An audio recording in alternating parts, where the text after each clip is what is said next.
Hello, my fellow wanderer. You are tuned into Renegade Files, your underground connection to paranormal events, unsolved mysteries, and deep cultural analysis. I'm your host, Lex Gordon, coming to you from the Jungle Villa Outpost, deep in the uncharted tropics. This is Renegade Files episode 102, Ruby Ridge, The Siege, the FBI, and an American tragedy. The story of Ruby Ridge remains one of the most important and misunderstood confrontations in modern American history. In this episode, we break down the full sequence of events that led a remote Idaho family and multiple federal agencies into a deadly standoff watched by the nation. Learn how a disputed firearms charge, an incorrect court date, and a series of escalating decisions created a situation no one intended, but that no one stopped. In this episode, we will examine government surveillance, tragic encounters in the woods, the controversial rules of engagement, and the rules that rewrote the rule books. From the courtroom revelations to the Senate investigations that followed, this episode sheds light on how procedural failures, miscommunication, and fear shaped the outcome at every stage. This is not a sensational retelling, but a clear, factual investigation into a consequential moment when individual liberty faced federal might. To understand Ruby Ridge is to understand the fragile balance between freedom, authority, and accountability in America.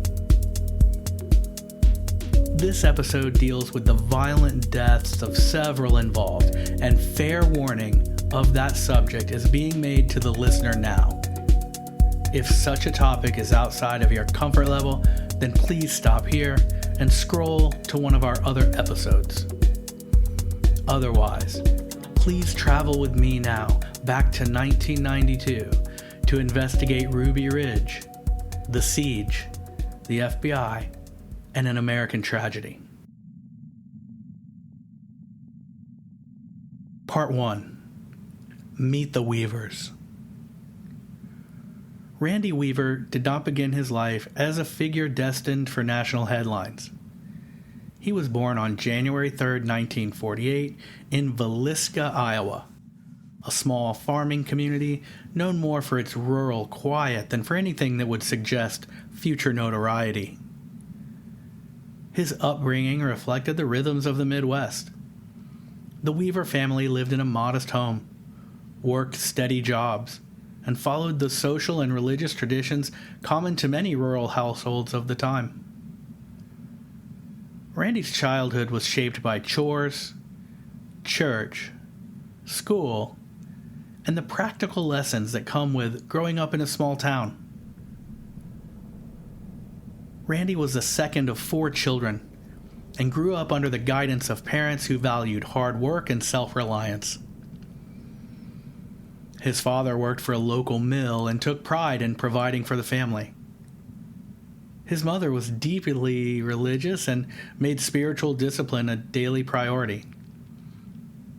Those early influences gave Randy a sense of personal responsibility that stayed with him throughout his life. As a boy, he became skilled with tools, familiar with firearms through hunting, and comfortable spending hours working outdoors. His interests tended toward mechanical tasks, marksmanship, and physical endurance, which set the stage for the direction he would later take as a young adult. During his teenage years, Randy wasn't especially rebellious or confrontational. By all accounts, he was quiet, athletic, and serious. He played sports in high school. He liked working on cars, and he spent much of his free time outdoors. The Midwest in the 1950s and 60s fostered a culture of patriotism that many families took to heart. Military service was common, and it offered young men a structured path forward. Randy admired that world of discipline and hierarchy, and he often spoke about serving his country even before he was old enough to enlist. After graduating high school in the mid-1960s, Randy attended a small community college for a brief period. He studied criminal justice, an interest that reflected the era's focus on civic duty. But school did not appeal to him in the same way that service and action did, and soon he left college to pursue military enlistment. In October of 1968, he joined the U.S. Army, entered a period that would influence his worldview and sharpen his skills that defined him as an adult. Randy completed basic training at Fort Ord in California. Those who trained alongside him later described him as disciplined, physically capable, and committed to performing well. He excelled in marksmanship, a skill he had practiced since young adulthood. He adapted quickly to military structure. After basic training, he attended advanced individual training for combat engineering. Randy was assigned to the 2nd Infantry Division and later to the 3rd Battalion, 81st Field Artillery Regiment. His service included time in Fort Bragg, Fort Riley, and eventually overseas in Germany during the Cold War. Although he did not see combat, Randy served during a period of high tension between the U.S. and the Soviet Union.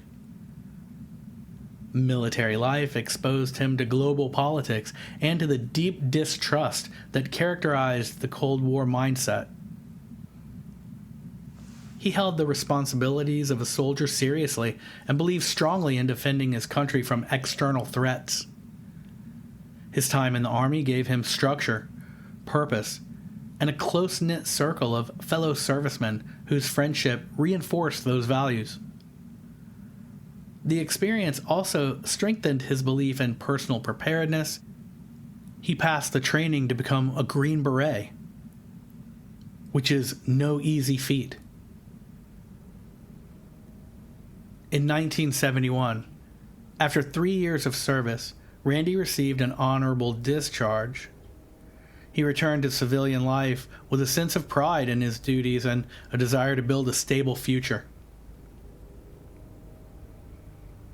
Returning to Iowa, he took various jobs that matched his hands-on experience. He worked in factories, construction, and sometimes took odd jobs that involved machinery, carpentry, or mechanical repair. He also continued hunting recreationally, maintaining and sharpening the skills he had developed both as a young man and as a soldier. It was during this period of post-military service life that he met Victoria Vicky Jordanson, the woman who would become his wife and the most influential person on his future path. Randy and Vicky met in 1970 at a local event in Cedar Falls, Iowa. She was working as a secretary at the time and attending community college. Their connection seemed immediate, rooted in shared beliefs, similar rural upbringings, and the comfort found in traditional family values. They married in 1971. Vicky was intelligent, introverted, and deeply spiritual.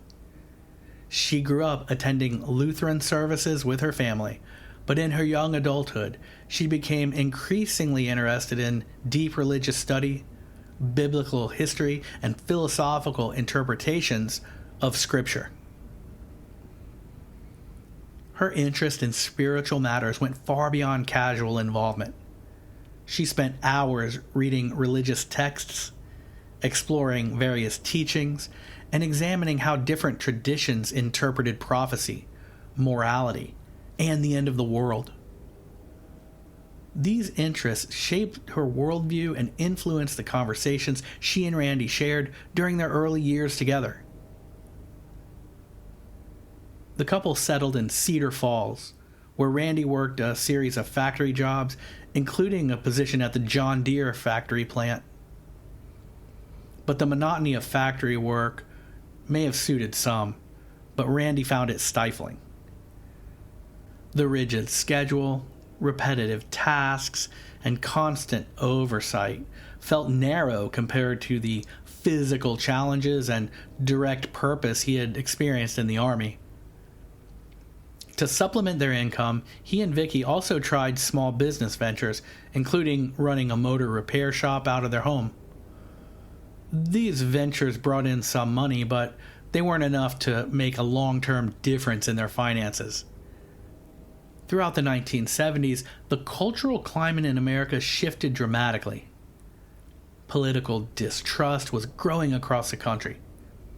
Events like the Vietnam War, Watergate, and economic instability created an environment where traditional values seemed uncertain. Randy and Vicky, like many others, felt increasingly uneasy about the direction of society. They believed strongly in individuality, self-sufficiency, and the importance of raising a family without external interference.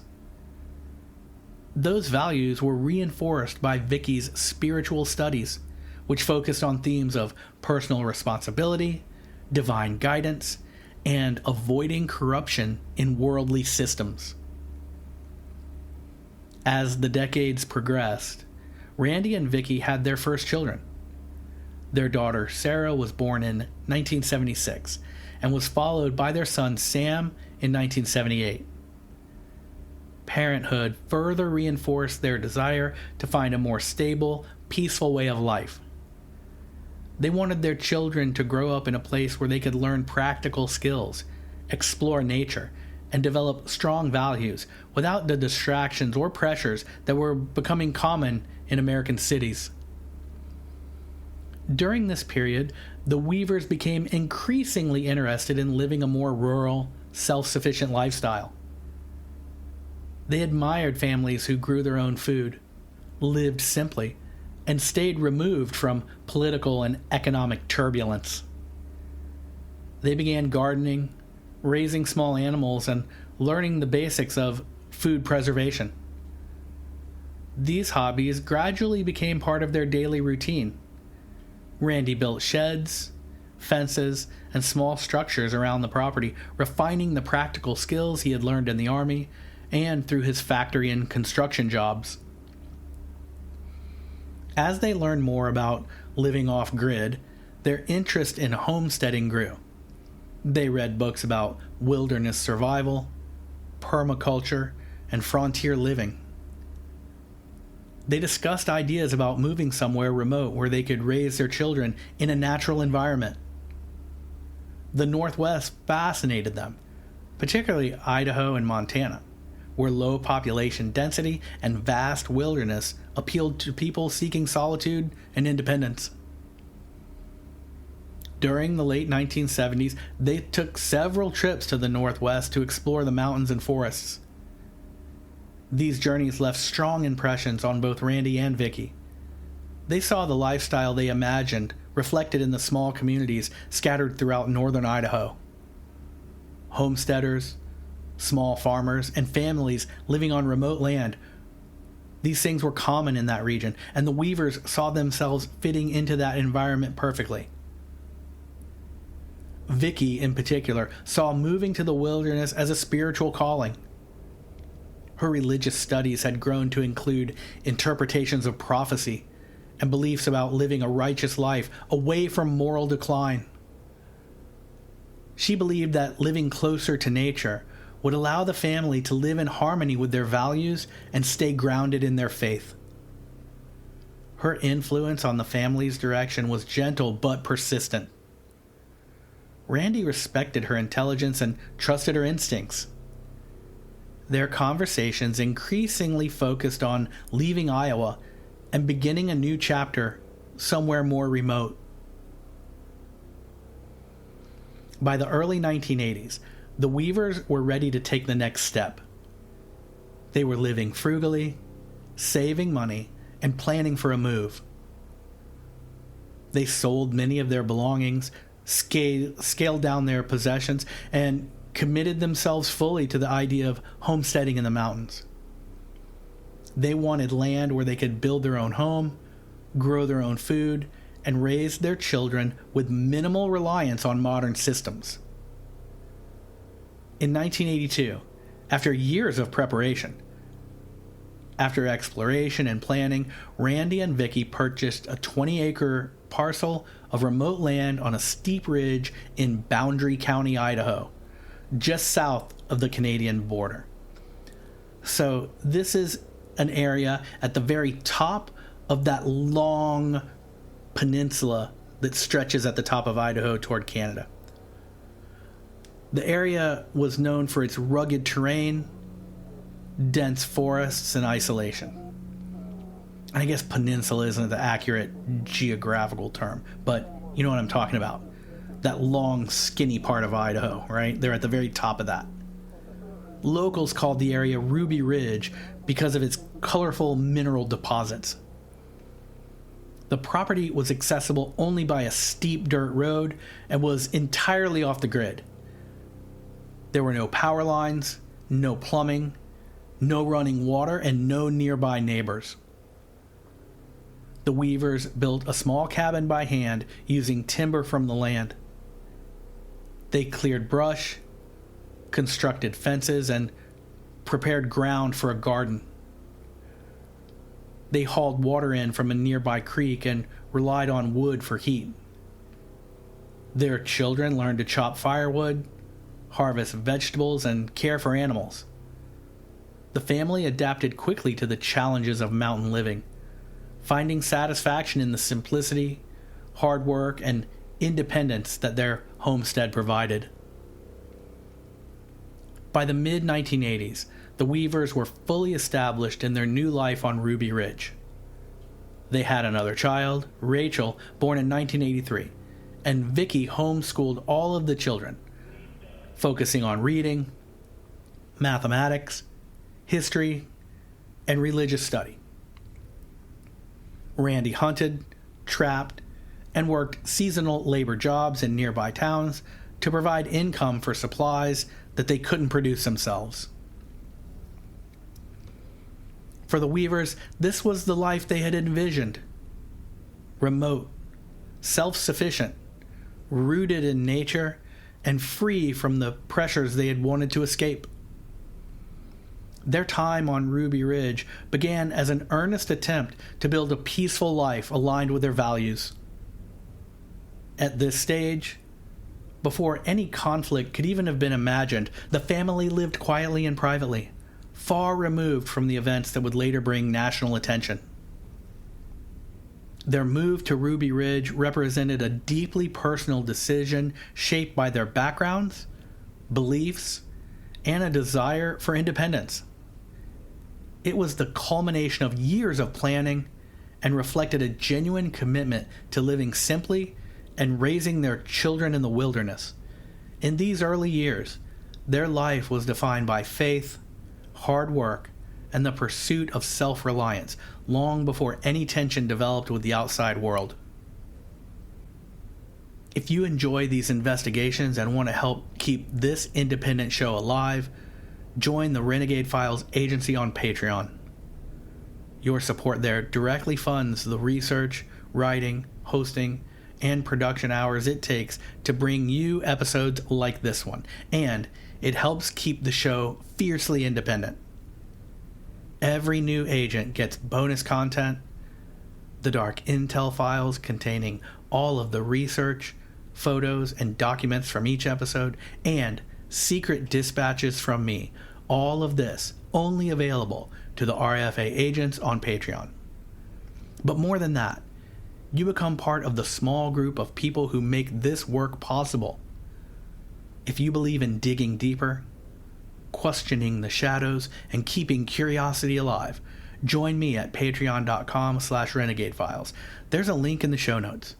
And become an agent today. And thank you to the RFA agents there already. You make this show work. Part 2. The social landscape of Ruby Ridge. when the Weaver family settled into their remote homestead on Ruby Ridge. They did so for reasons rooted in privacy, faith, and self-sufficiency. For several years, life unfolded quietly. The family focused on the demands of rural living rather than on any interaction with outside authority. But the remoteness that shielded them from modern society also contributed to misunderstandings, missteps, and decisions that would gradually pull them into the sights of federal agencies. The factual sequence of events leading to that point involves a complex mix of personal choices, inaccurate communications from officials, sneaky undercover operations, and the gradual escalation of interest from the Bureau of Alcohol, Tobacco, and Firearms and the United States Marshals Service. At some time in the 80s, Randy entered into a small land deal with a nearby neighbor. Randy had sold this man a plot of land, and there was some dispute over the size and the amount. It ended up in small claims court, and Randy's neighbor was ordered to pay Randy $5,100, which was a lot of money in the 80s. And I guess it was never really fully settled, but the disgruntled neighbor allegedly mailed letters to the local sheriff, to President Ronald Reagan, and to the FBI, saying that Randy Weaver was threatening to kill the president. None of that was true, and this man was simply doing this to get Randy into trouble because of their disagreement over this land deal that had caused this neighbor to have an unfavorable court ruling.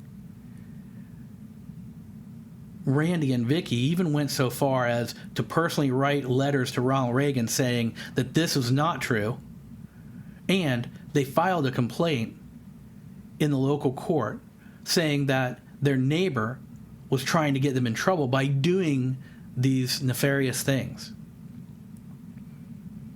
Crazy. So, in the early 80s, northern Idaho was a place where small groups of these ideologically motivated communities ended up. Some were homesteaders who valued isolation, others belonged to religious communes, and some were part of separatist or extremist movements that had spread through the Northwest. Randy Weaver was not heavily involved in local political groups when he first arrived, but he did interact with neighbors who held a wide range of strong opinions about the federal government. Many in the region distrusted federal authority, and the environment influenced the social landscape that Randy encountered after moving his family to Ruby Ridge. Randy's personal views were complicated. He believed strongly in individual liberty and viewed many federal institutions with suspicion. This skepticism was not unusual for people living in similar remote communities throughout the Northwest. Yet while Randy was perceived by many locals as a social separatist who preferred limited contact with the outside world, the nature and depth of his views became the subject of disagreement among those who studied this case later. Some described him as a person who simply wanted to raise his family without interference, while others saw him as someone who held ideological beliefs that aligned with white separatist ideas that were circulating in the region at the time. Evidence exists on both sides of that debate. Several acquaintances recalled Randy speaking critically of racial integration and of the federal government, which led some observers to label him a white supremacist. This is a label that he always disputed. Although he attended a few meetings held by the Aryan Nations, a somewhat local but very extremist group, though testimony from the trial and from multiple witnesses later clarified that he was never a member.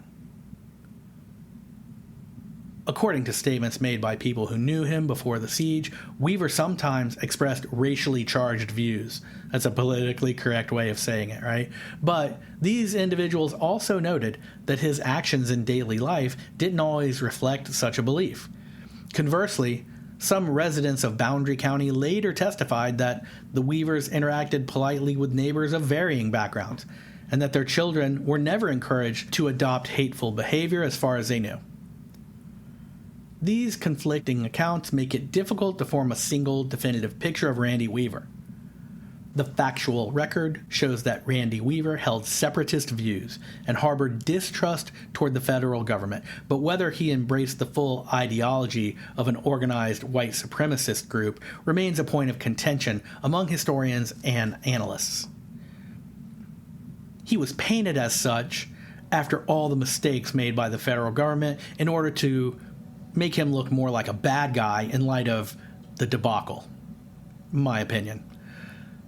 The pivotal interaction that first brought federal attention to Randy Weaver unfolded in the mid-1980s. During this time, an undercover operation by the ATF was underway in the region.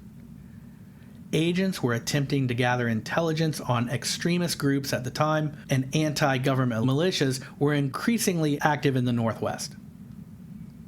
One of the ATF's informants in that area was a man named Kenneth Fadley, who operated under the alias Gus Magasono. And as we go over these events, I'm going to refer to Kenneth Fadley simply as Gus, because that's how Randy knew him, and to be honest, Gus is just easier to say than Magasono or Fadley. So, Gus's role was to make contact in the militia movements, build trust with its people, and identify potential threats to the federal government. It was because of the undercover informant Gus that the federal government's focus first shifted toward Randy Weaver. As I understand it, Gus was also operating under the direction that he would not be paid for his informant work unless a conviction was made. By most accounts, Gus first approached Randy at a local meeting sometime around 1989. These meetings weren't always extremist events. Some were community gatherings centered around survivalism, preparedness, or religious discussions. Gus cultivated a casual relationship with Randy and gradually introduced conversations about firearms. Randy Weaver, like many rural residents, owned multiple guns and had experience modifying them for hunting or for sport. Gus repeatedly attempted to persuade Randy Weaver to sell him 2 sawed-off shotguns, but Randy refused multiple times. Randy wasn't in the business of selling guns, and he had no interest in doing so. On a technical note, sawing off the barrel of a shotgun is, in and of itself, not illegal. Federal regulations require a minimum barrel length of 18 inches for a shotgun. And sawing a barrel off so that it becomes shorter than that limit without the appropriate licensing constitutes a felony. So after repeated requests, Gus finally convinced Randy to sell him 2 shotguns. Historical records of the case indicate that Randy initially refused to modify the guns, and he told Gus that he could buy the shotguns and saw them off himself. In testimony later presented at court, Randy Weaver stated that Gus insisted on multiple occasions that he needed the shotgun sawed off to a specific measurement.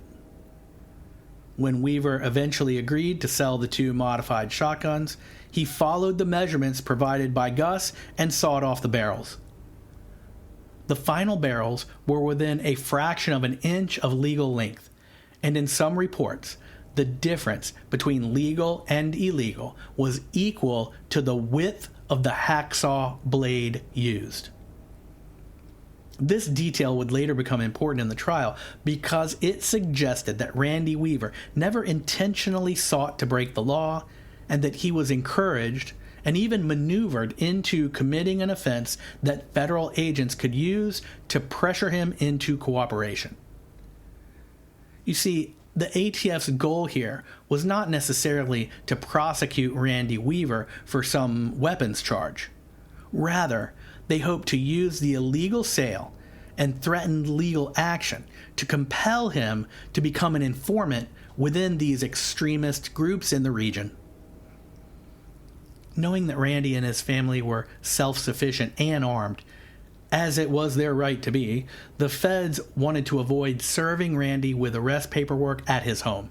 So, after essentially tricking him into selling illegal shotguns, allegedly, they came up with a second trick. 2 agents, dressed up like country folk, and positioned themselves beside a pickup truck with the hood up, parked on the side of the road leading to the Weaver cabin at a time they knew Randy would be passing by.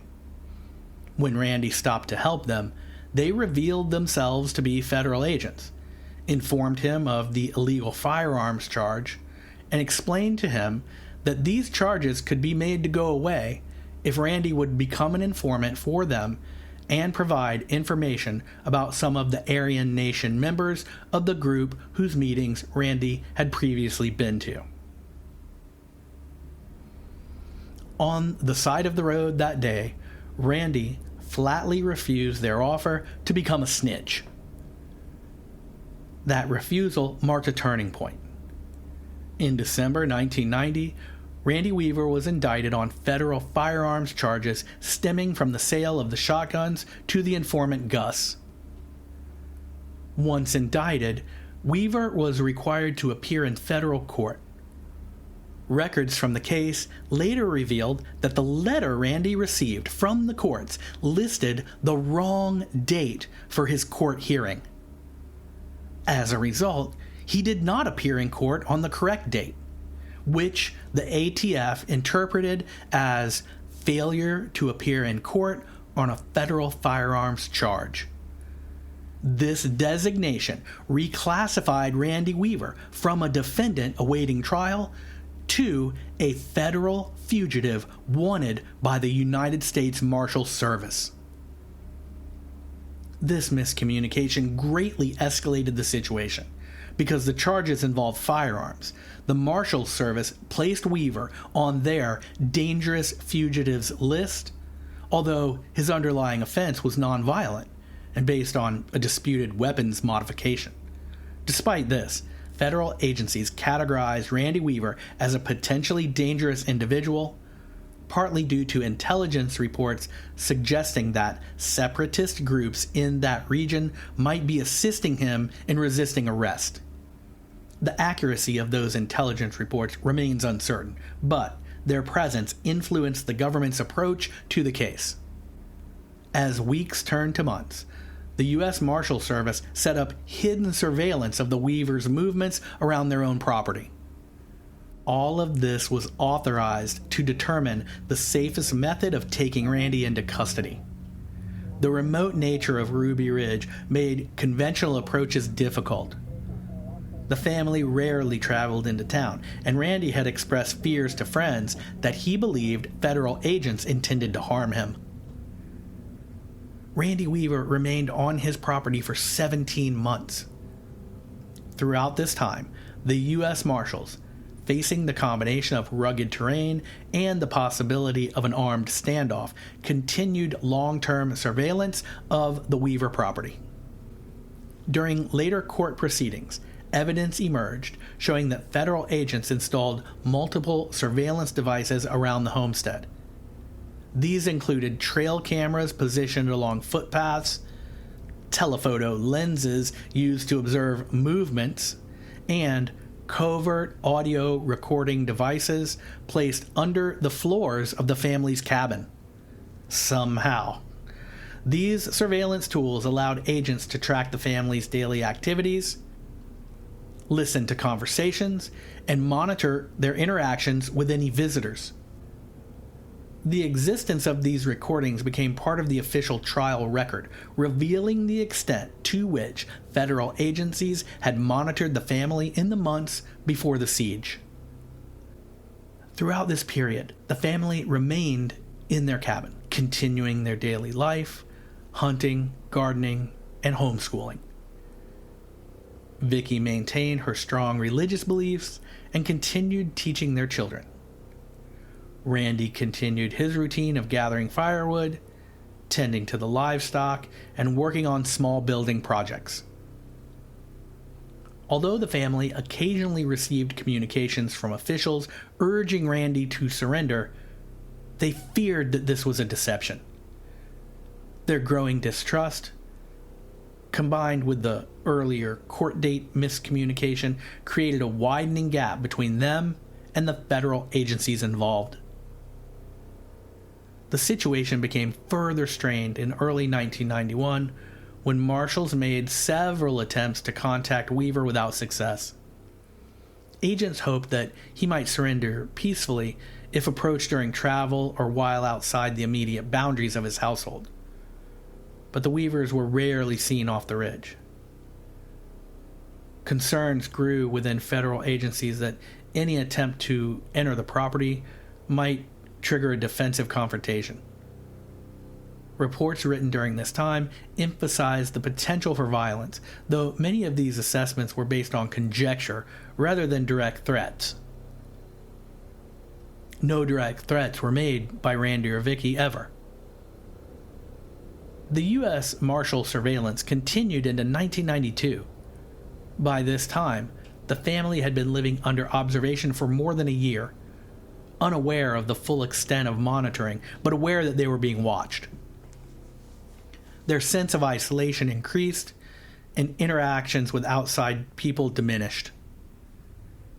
Tensions between the government and the family grew steadily, even though no overt conflict had yet taken place.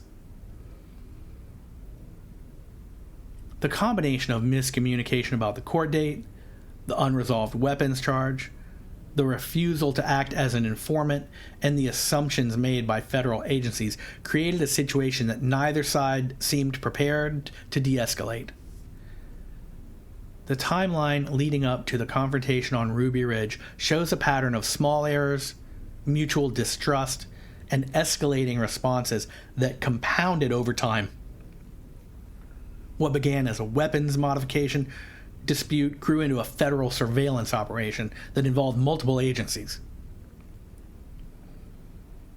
Believe it or not, the Weavers lived quietly during this time, but they did so under increasing pressure, believing that they had been misled by the authorities and fearing that surrender would place their entire family in danger.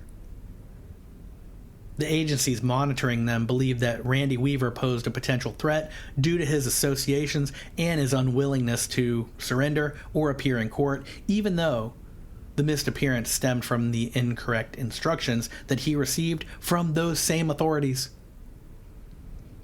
By the summer of 1992, the situation had reached a point where U.S. Marshals began planning a field operation to gain more precise information about the family's movements and the property. Their intention was to identify a safe opportunity to arrest Randy without putting deputies or the family at unnecessary risk. But this operation, carried out in the dense forest surrounding the cabin, would set into motion the deadly confrontation that became known as the Siege at Ruby Ridge. Part 3. Shots fired. At one point during the surveillance, the U.S. Marshals and the FBI came up with a plan to kidnap the oldest daughter when she returned from an outhouse or something.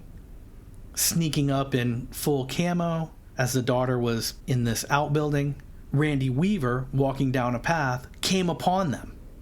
They told him they meant no harm, but this understandably freaked Randy out, and he basically collected his daughter from the outbuilding and retreated back to the cabin.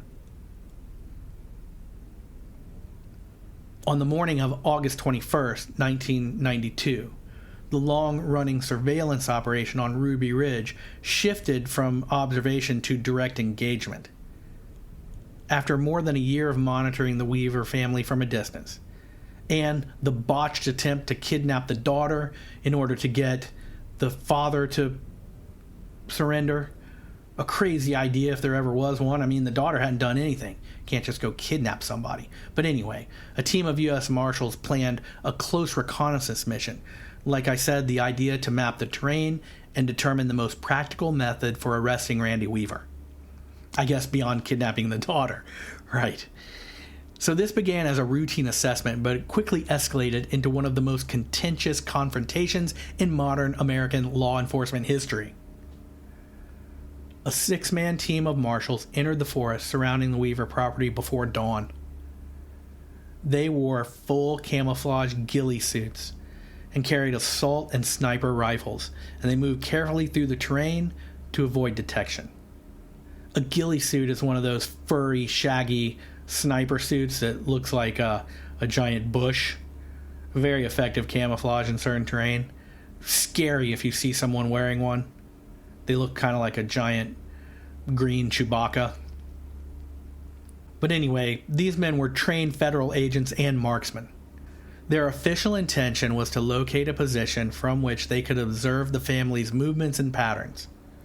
For months, agents had documented the family's daily routines, but this operation required identifying precise pathways, blind spots, and routes frequently used by Randy and his children. Officially, this was just reconnaissance. As the marshals advanced through the woods, the family dog, a golden retriever, detected their presence and began to bark. This gave away their covert operation. The family, believing someone was on their property, moved to investigate. Randy Weaver, his 14-year-old son Samuel, and their family friend Kevin Harris moved cautiously toward the area where the dog, Stryker, was barking. The marshals, realizing they had been detected, attempted to reposition. The heavily camouflaged agents fell back, took up new positions, and one of the U.S. Marshals fired at the barking dog and killed it instantly. For the Weavers, the killing of their dog confirmed their worst fear, that armed outsiders had come to their land. At this point, the Weavers did not know who had shot the dog, and the U.S. Marshals had not identified themselves as such, according to court proceedings. 14-year-old Sammy Weaver yelled out, quote, "You killed my dog, you son of a bitch," and fired a return shot into the woods in the direction of the first shot that had hit the dog.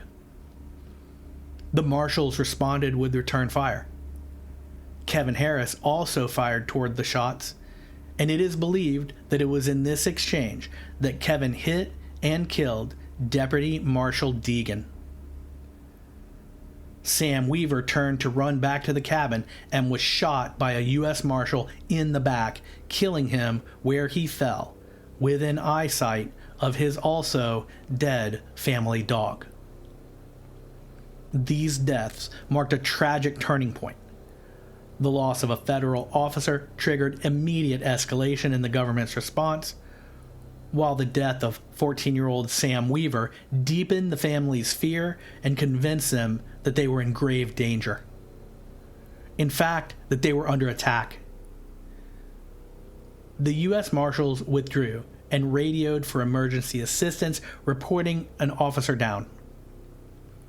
Within hours, the situation at Ruby Ridge transformed from a fugitive arrest into a major federal crisis.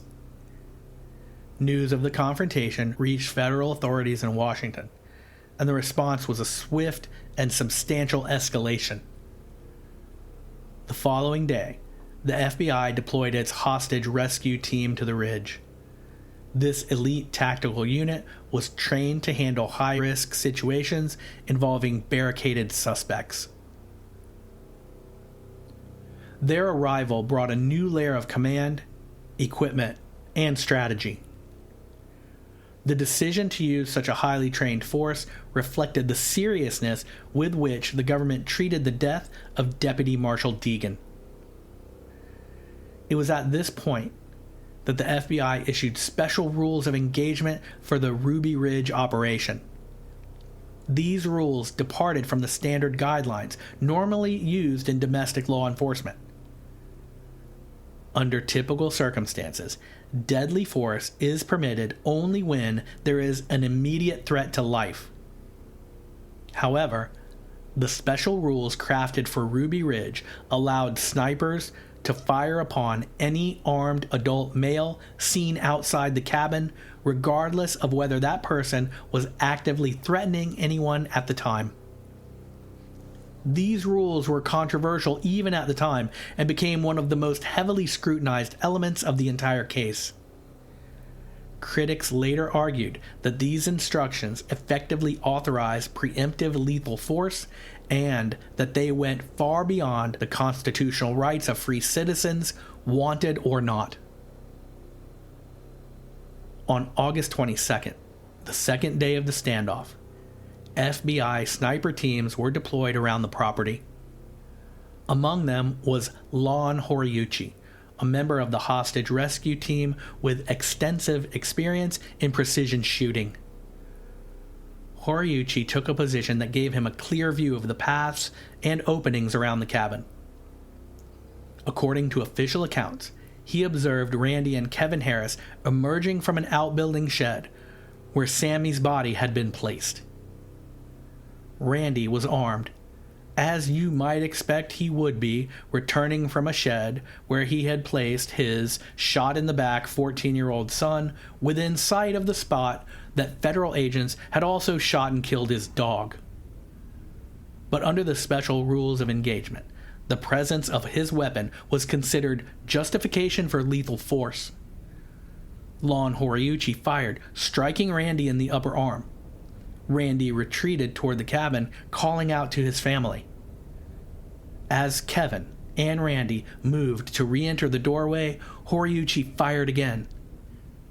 This second shot was allegedly intended for Kevin Harris.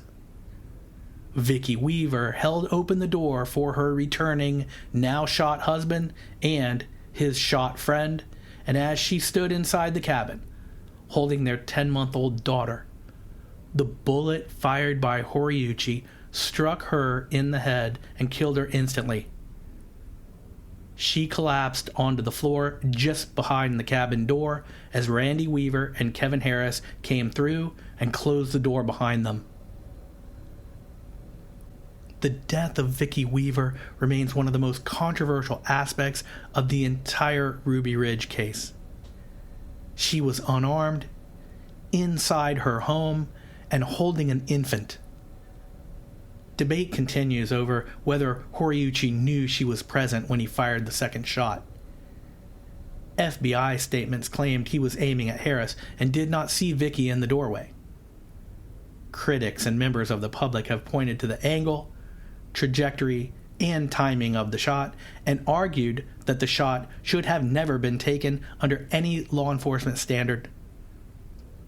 Some speculate that Vicki was seen as the ideological anchor of the family and therefore perceived as a long-term threat, though no evidence has emerged that the FBI intentionally targeted her. What is known factually is that the shot that killed her was fired under the special rules of engagement that would later be deemed unconstitutional by multiple reviewing bodies.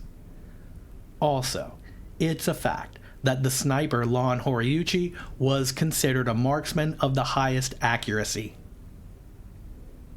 Inside the cabin, the family was thrown into shock and grief. Randy, wounded and in pain, realized that Vicki had been killed within feet of their children. His son also lay dead in a shed outside.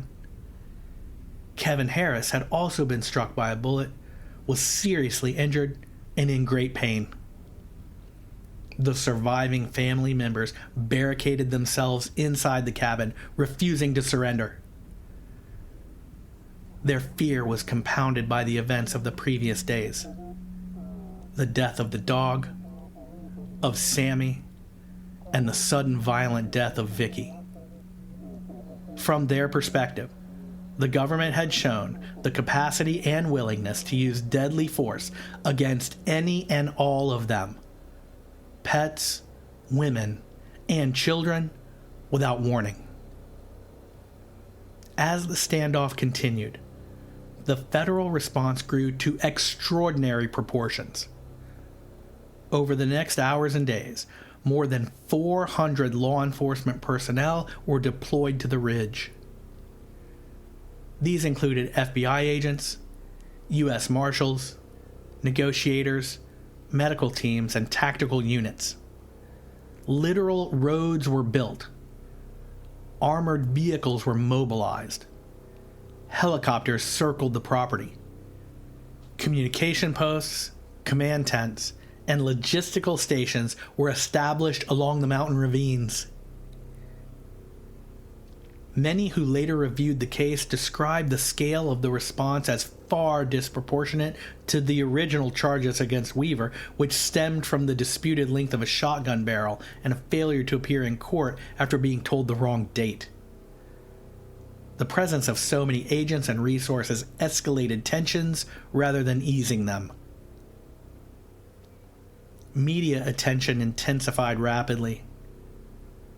Helicopters dispatched by news outlets hovered nearby, broadcasting live updates. One of the most well-known figures on the scene was prominent investigative journalist Geraldo Rivera, who arrived by helicopter to cover the unfolding events. Footage of Geraldo Rivera flying above the cabin became a symbol of the spectacle that the siege had become. The presence of national media created pressure on all sides. Federal agencies faced public scrutiny. The Weavers, aware of the cameras, felt exposed, yet they also hoped that media coverage might deter further violence. The nation watched as Ruby Ridge became both a tactical standoff and a media circus. This attention also drew supporters to the base of the mountain. Some were neighbors or local residents who believed that the situation had spiraled out of control. Others traveled from nearby states, motivated by distrust of federal authority or sympathy for the family's plight. Protesters gathered along the roads where news cameras could film them. Their signs reflected frustration, suspicion, and anger, with phrases like, "Free the Weavers," "Government murderers," and "Your house is next," appearing on their homemade signs. Meanwhile, inside the federal command centers, officials debated strategy. Negotiators urged a shift toward de-escalation, arguing that continued pressure could lead to further violence. Tactical leaders stressed the risk posed by armed individuals barricaded inside a cabin. Medical personnel grew concerned for the health of Kevin Harris, who was still suffering from a serious gunshot wound. The standoff stretched on as each day brought new layers of logistical complexity.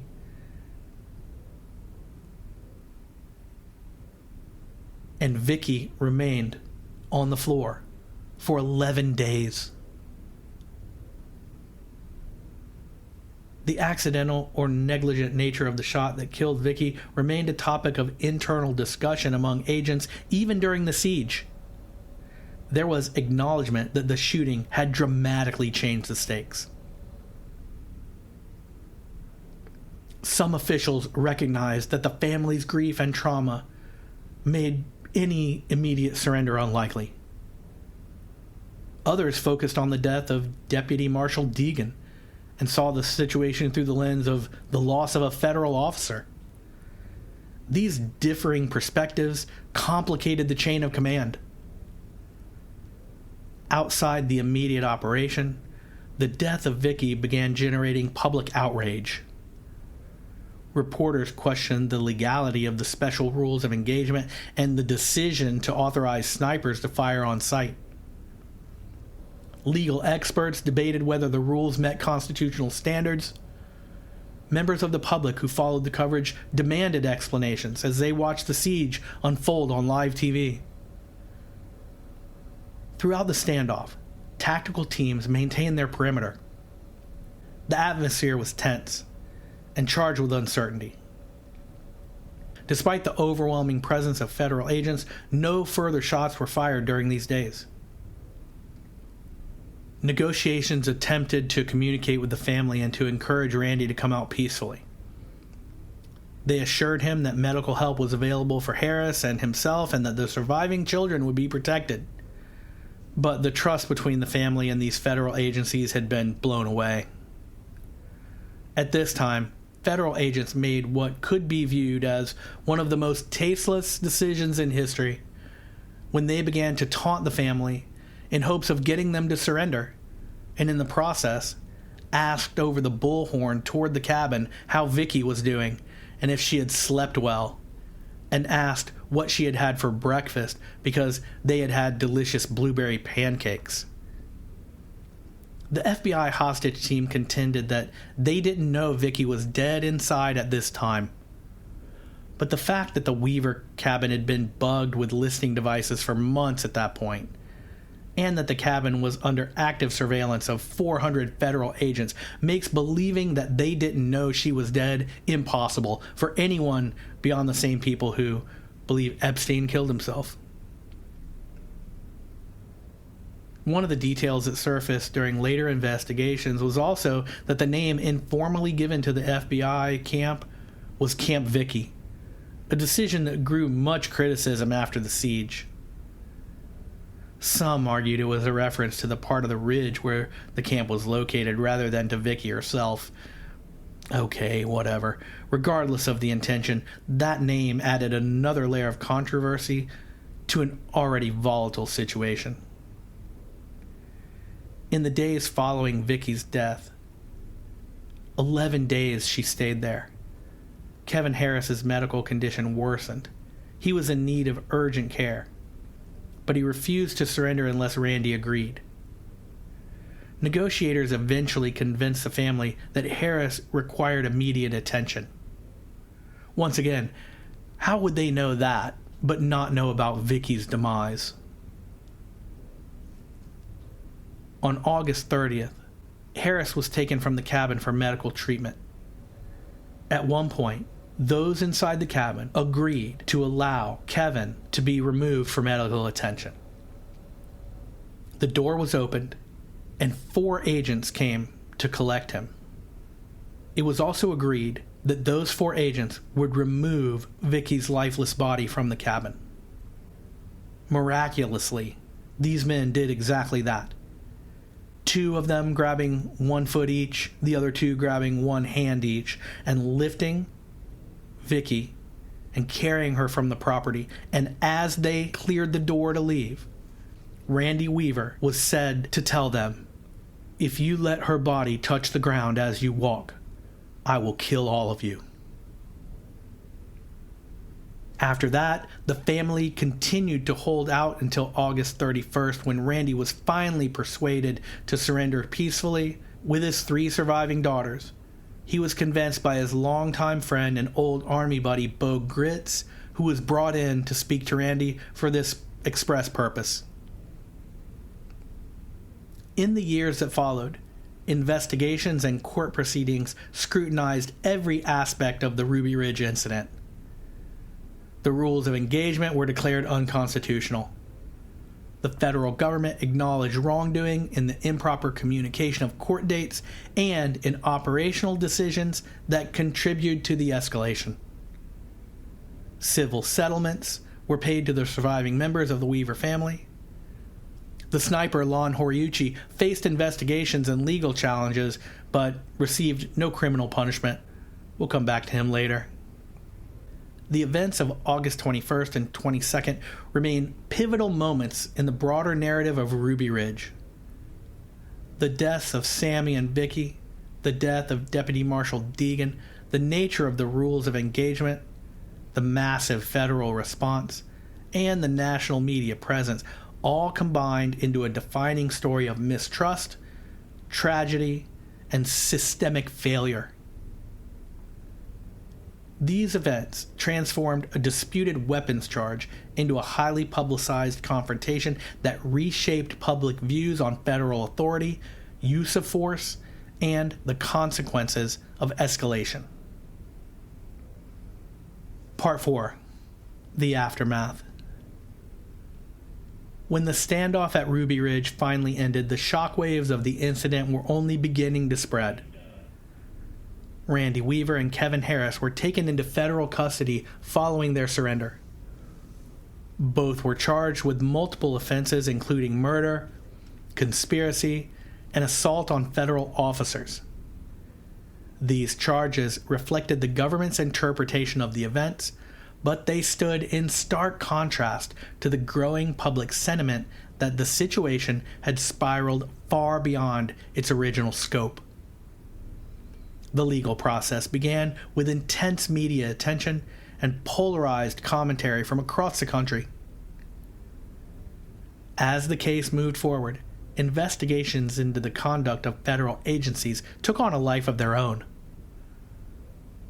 The Senate Judiciary Committee launched a detailed inquiry into the Ruby Ridge incident, gathering testimony from FBI officials, U.S. Marshals, ballistic specialists, legal experts, and members of the Weaver family. The committee examined everything from the first undercover contact made by Gus to the altered rules of engagement that had allowed agents to fire at armed men on sight. These hearings revealed numerous procedural errors, communication failures, and violation of standard law. One of the most significant findings was that the special rules of engagement issued for Ruby Ridge were not only improper but unconstitutional. The standard rule is that deadly force may be used only to prevent imminent danger to life. At Ruby Ridge, they removed the requirement of immediate threat and replaced it with a broad authorization to shoot that shocked legal analysts once it became public. The Senate inquiry concluded that these rules were a major factor in the death of Vicki Weaver, and that they contributed to the escalation rather than to a resolution of the conflict. The federal agencies faced additional controversy when internal memos surfaced showing that some FBI officials had attempted to downplay or even conceal the details about these rules of engagement. The discovery of these memos led to disciplinary actions within the FBI and contributed to a broader public debate about accountability in federal law enforcement.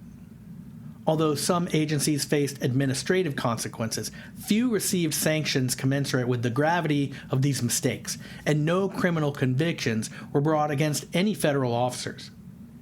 This included sniper Lon Horiuchi, who had fired the shot that killed Vicki. He faced civil suits and later state charges, but none resulted in conviction. He went on to participate in the federal operation during the Waco siege the following year. This is shocking to me. The connection between Ruby Ridge and Waco became an important part of the national conversation. Both incidents involved heavily armed federal responses, breakdowns in communication, and widespread media coverage. Some of the same agents, negotiators, and tactical commanders that participated in Ruby Ridge also participated in Waco. Critics argued that the mistakes at Ruby Ridge were not fully addressed before similar strategies were used again in Texas. The Waco siege in 1993, which resulted in the deaths of 76 Branch Davidians, including women and children, intensified scrutiny of federal tactics and contributed to a growing movement of anti-government sentiment across the United States.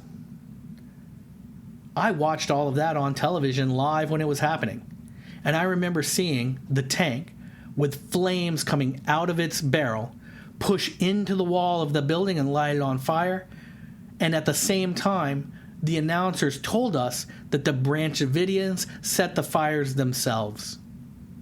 These events also influenced other key individuals.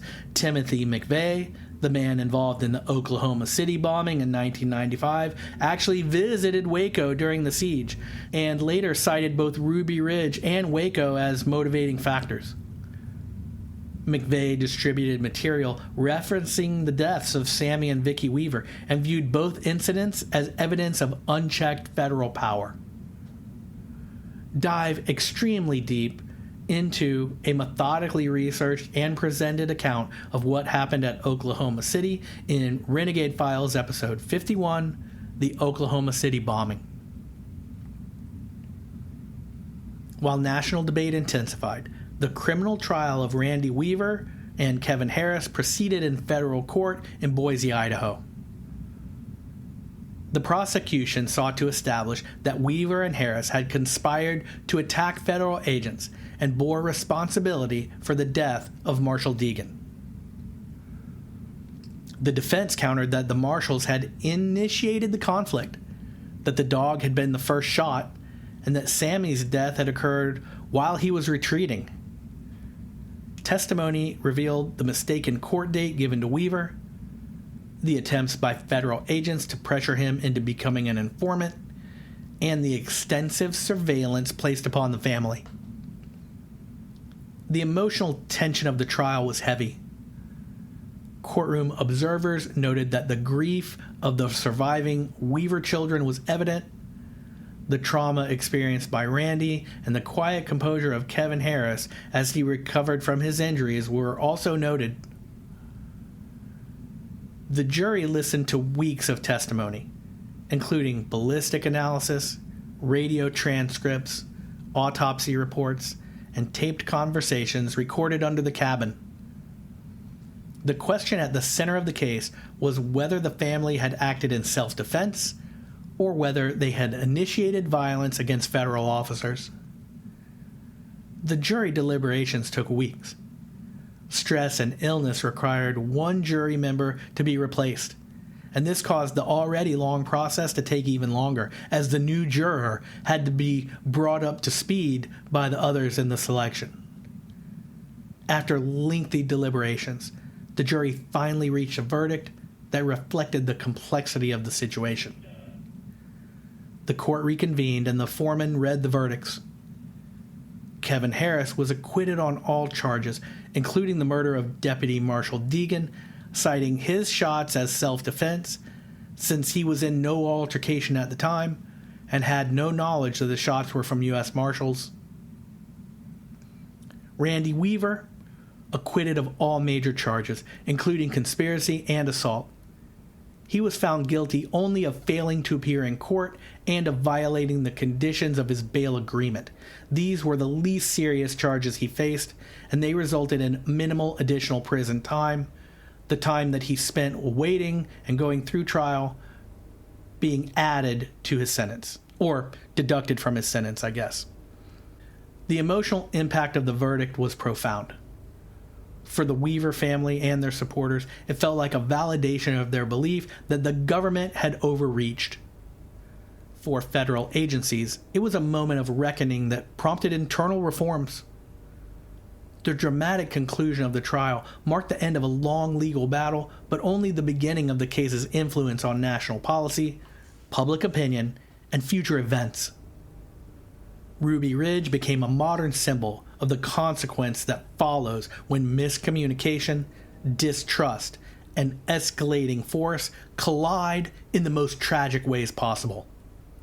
The jury's verdict closed one chapter of the story, but the echoes of what happened on Ruby Ridge would continue to shape American history for decades to come. My conclusion. In the quiet aftermath, when the dust settled on the ridge and the courtroom doors finally closed, the deeper meaning of what happened there lingered far beyond the boundaries of one family's tragedy. What unfolded in those mountains was not simply a clash between a man and the government, nor was it only a failure of communication or judgment.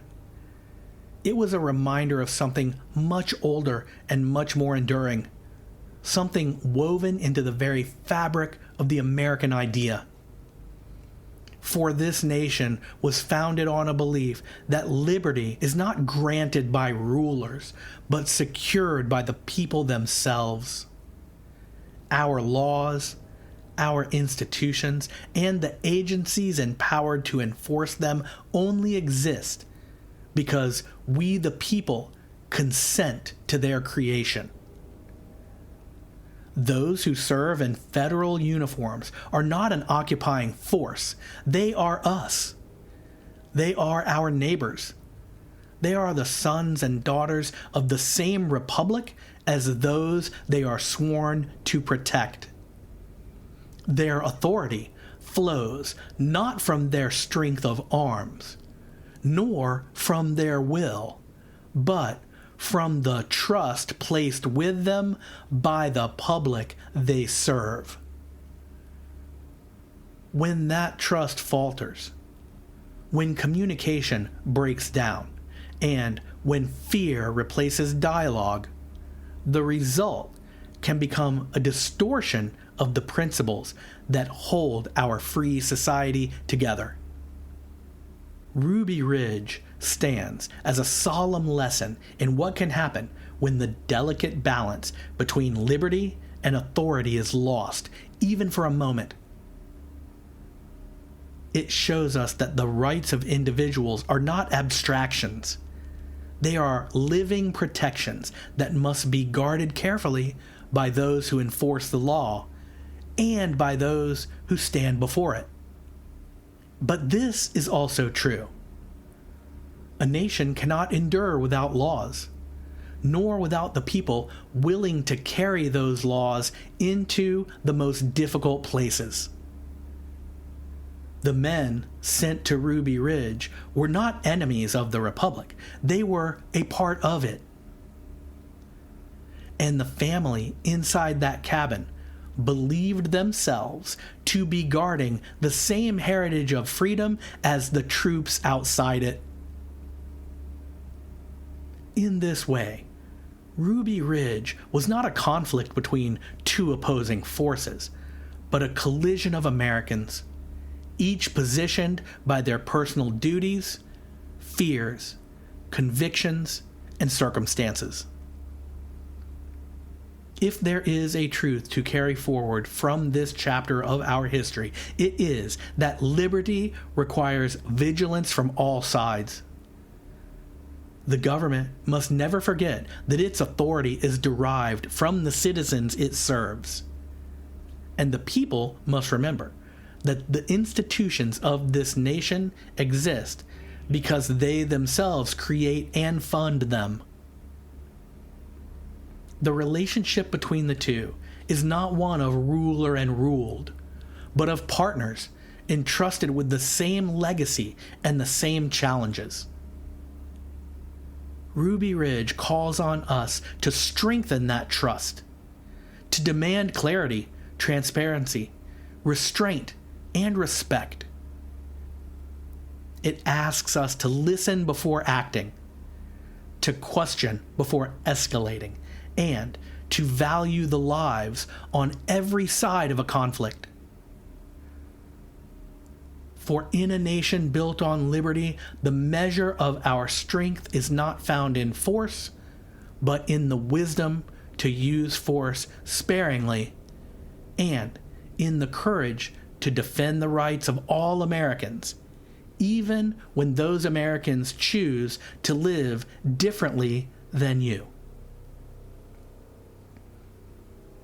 As long as this country endures, the lessons of Ruby Ridge will stand as a reminder that freedom is not maintained by power, but by principle, and by the unyielding belief that every citizen, whether in uniform or in a remote mountain cabin, is part of the same American promise of life, liberty, and the pursuit of happiness.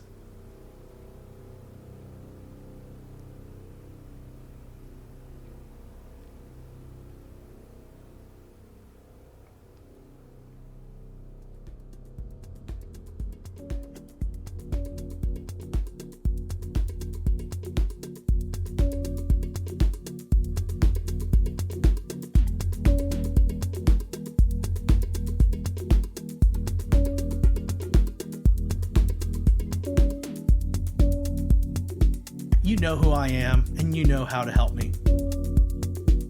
If you can afford it, do it, and thank you.